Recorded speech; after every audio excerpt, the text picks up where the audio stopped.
May isang Korean restaurant owner ang nag-PM sa akin para tikman yung mga panlaban nila. Sabi ni Bossing, "Boss, good evening. Mag-ask lang sana ako, paano at magkano kung magpapapromote ako ng store sa'yo. Gusto ko sana ma-highlight yung authentic Korean food namin." Sabi ko naman, "Sige po, boss. About naman po sa TF, kayo na po ang bahala. Basta boss, kapag hindi masarap, hindi ko po ipopromote." Ito ang malupit. Sige pre, kapag hindi masarap, libre na. Super confident ako, bossing. Tignan natin.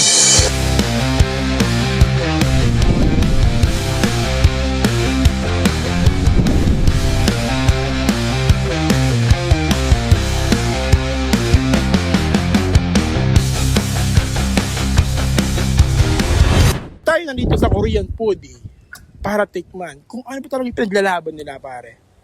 Tara. Dumi. Ano, okay na. So pagpasok ko ng store nila, men, ang bango. Nangingibabaw yung aroma ng Korean dish nila, men. Nakadalawang split type aircon sila, man. Instagrammable din yung store nila, man. Malinis, maaliwalas tignan.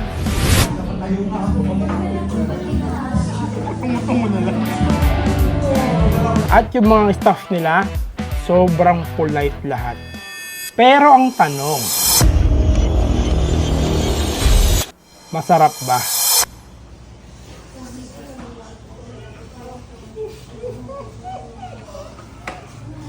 Ang masabi ko lang, masarap.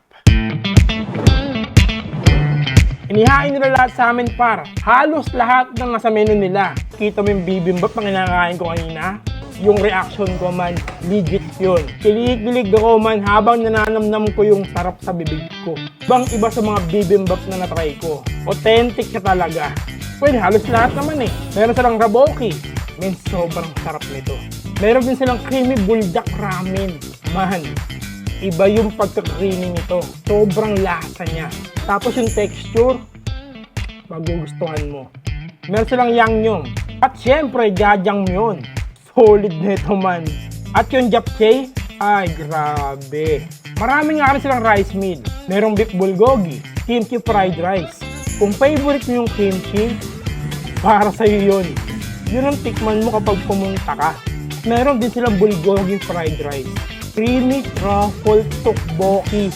Tikman mo yan, man, pag pumunta ka. Iba yung creamy niya. Sobrang lasa. At yung samgyup bites, ay, talaga naman. Meron din silang spicy stir fry pork. Lahat authentic, lahat masarap, lahat.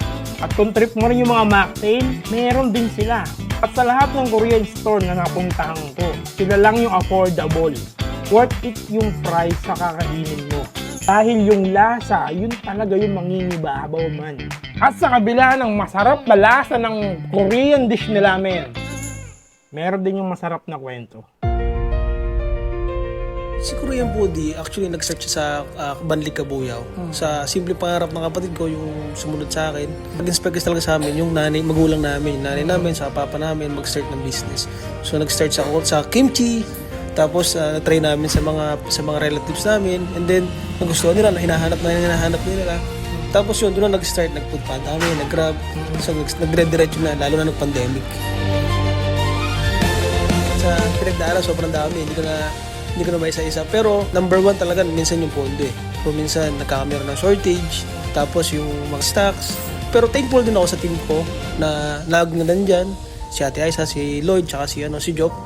Napakasipag nila at napaka-honest. So sinabi ko sa kanila na hindi ko kaya to nang ako lang. Kasi minsan wala din ako dito. Sila yung napagkakatiwalaan ko. So doon ko na-appreciate yung lahat ng nag-hard work nila sa store. Kung paano na. Kaya napansin mo, medyo maganda yung natin. So, sabi ko sa nila, thankful ako na kayo yung nandito at nakatulong kayo sa store natin.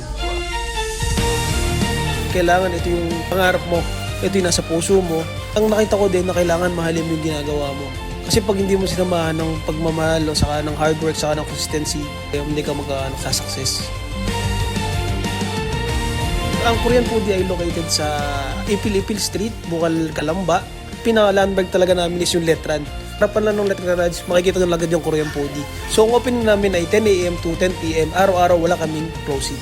Na-welcome kayo sa Korean Foodie. Kung kayo mahilig sa mga Korean food, sa authentic Korean food, i-try nyo rin ang Korean Foodie sa Dakalamba. So sana magustuhan nyo.